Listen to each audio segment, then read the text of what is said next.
Yung mga araw ni sa inyo mga kapulutan ngayong araw, kakaibang merienda. Hindi ko alam kung ano to, kung pwede ba itong gawing pulutan, pero alam ko pwede ito pagka nakainom-inom na tayo, pambawi o kaya pang ano nung sakit ng ulo, kaya pang hangover po pwede din to. Kakaiba to mga kapulutan kasi ang gagawin natin ngayon ay sopasta. Isa.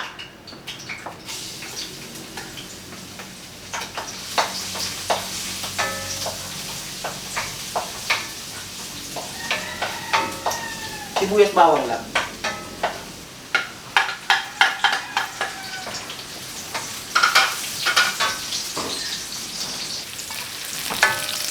Baka.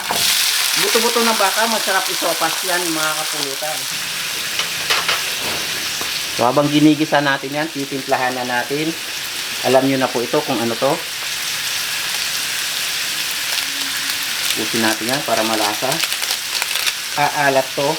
Pag may ganito, hindi muna ako naglalagay dyan ng asin. Paminta lang muna. Patis. Masarap igisa ang baka sa patis.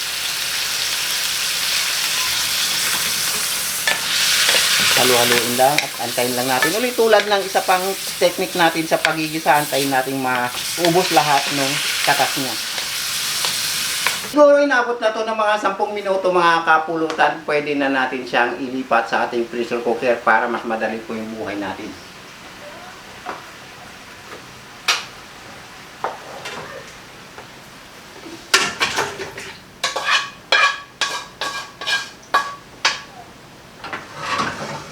For 45 minutes mga kapulutan dito sa ating pressure cooker, sigurado na tayo dyan.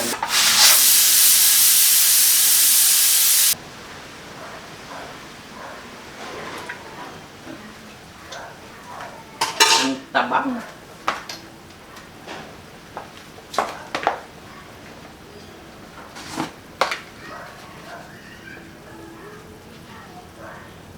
So ito na mga kapulutan, binalik uli natin dito sa kanyang pwesto dati at meron tayo ditong organic na spaghetti. So kaya natin tinawag kanina na sopasta yan kasi ang gagamitin natin hindi yung macaroni kundi pang pasta. So bibreak lang natin ito yung dalawa. Yan, ganyan lang. At pasalamatan ko na rin po yung nagbigay nito, yung ating butihing si Ma'am Jaylin. Thank you po. Sama ko na po dyan.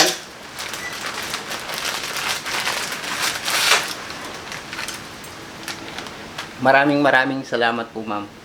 Thank you po. Bibigyan lang natin to ng isang matinding kulo. Siguro mga kapulutan, mga 10 minuto. Kasi instructions dito, mga 10 minuto lang din yan para al dente pa siya. At this point mga kapulutan, ready na po yung ating pasta. Okay na siya, luto na siya. Lalagay na natin yung ating gulay.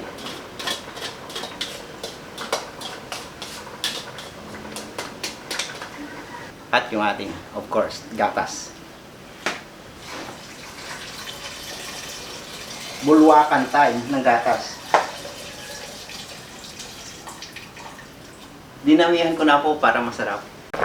Alright, okay na po ito mga kapulutan. Ayan na yung ating pangtanggal hangover. Siyempre kung may pulutan tayong niluluto, siyempre, alalahanin din natin yung kinabukasan, yung hangover. Masarap to i-partner mga kapulutan pala sa Crown Royal. Hindi mag-iinit po yung inyong mga ulo pag ganito yung pulutan at pang hangover kinabukasan.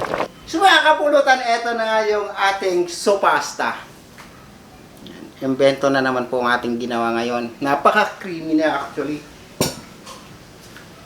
So, tikman na natin yan. At ako excited kung ano yung lasa nito.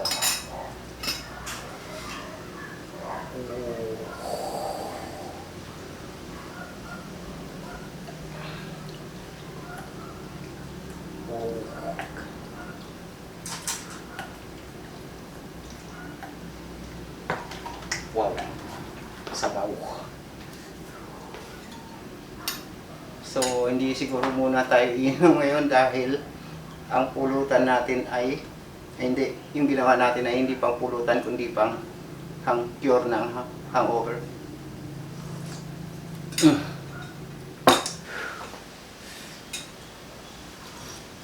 Ah,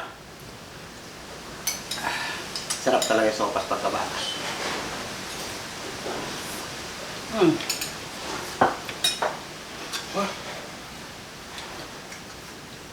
Pinagpapawisan po ako.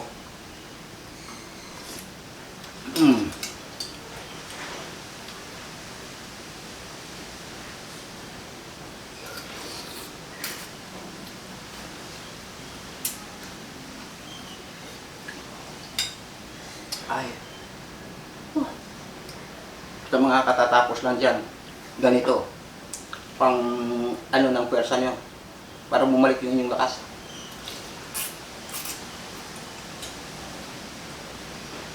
Makakatatapos lang mag-inuman. Oh. Tulog ka agad yung pawis ko.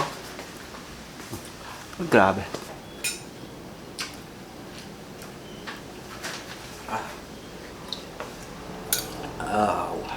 Mga kapulutan.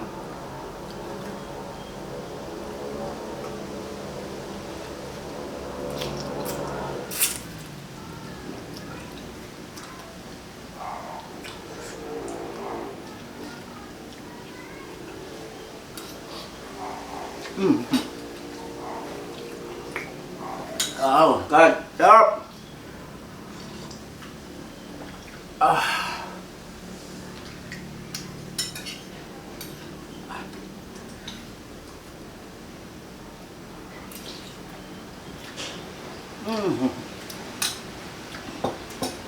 Pwede nyo gawin to sa inyong mga tahanan, mga kapulutan. Pwera biro. Kasi ang naisip ko lang yan. Kasi yung macaroni tsaka yung spaghetti, yung pasta, halos magkakaparehas lang din naman kasi ng lasa yan. Yung shape lang talaga ang pagkakaiba nila.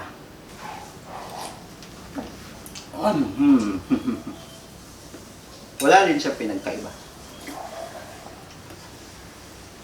Parehas lang din talaga lasa.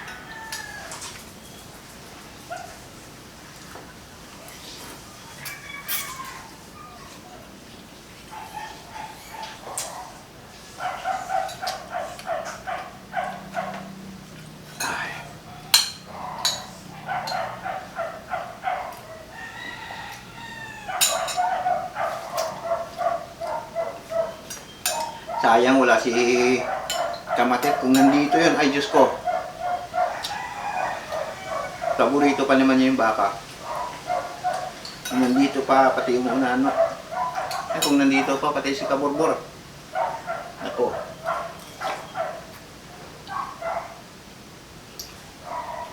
Tatakam yun. Tagdagan natin.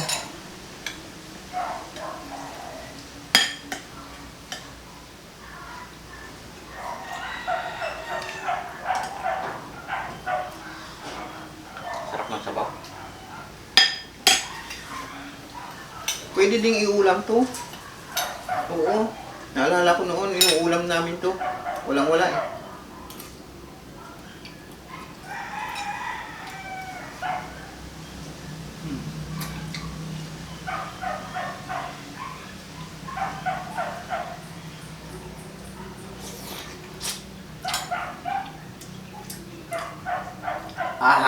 Tanggal hangover mo talaga dito, kapulutan.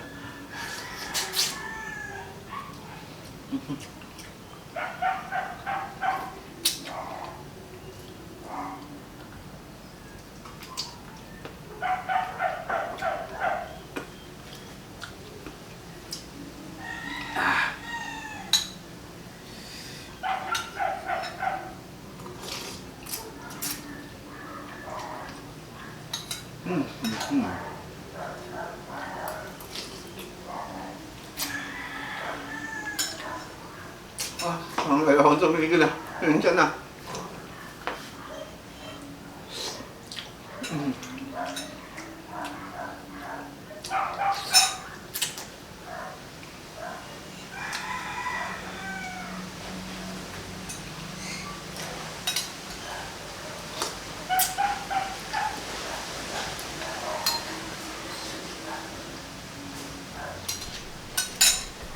Ay.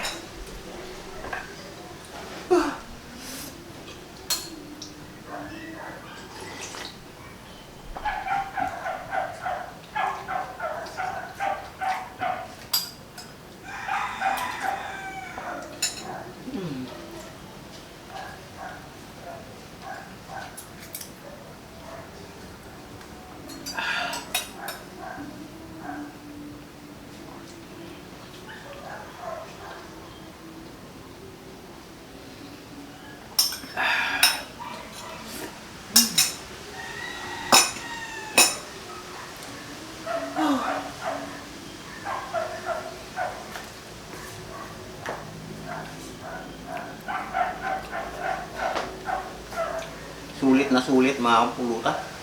Grabe ang sarap niya. Gusto ko pa isa pa.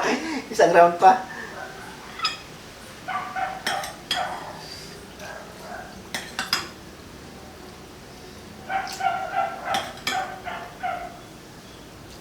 Sabaw. Oh, sabaw. Sabaw pa nito. Isang buong pack ng spaghetti ito eh.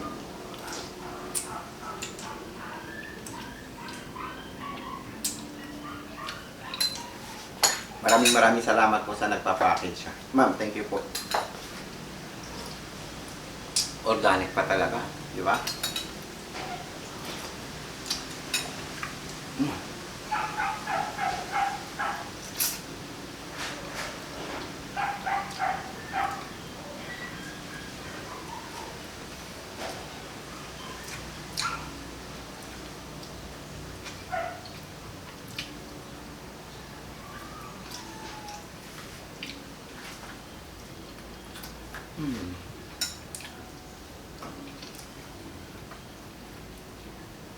Basta baka talaga yung sahog ng sopas. Natatakam talaga ako kaysa sa manok.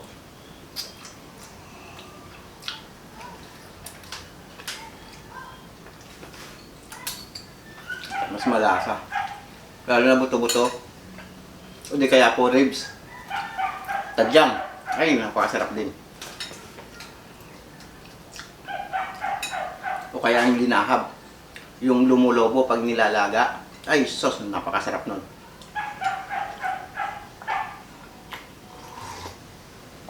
Ay, isa sa mga part ng baka yun na paborito ko, linahab. Kung gusto ko doon iniihaw, asin lang ilalagay mo. Maraming salamat po, mga kapulutan.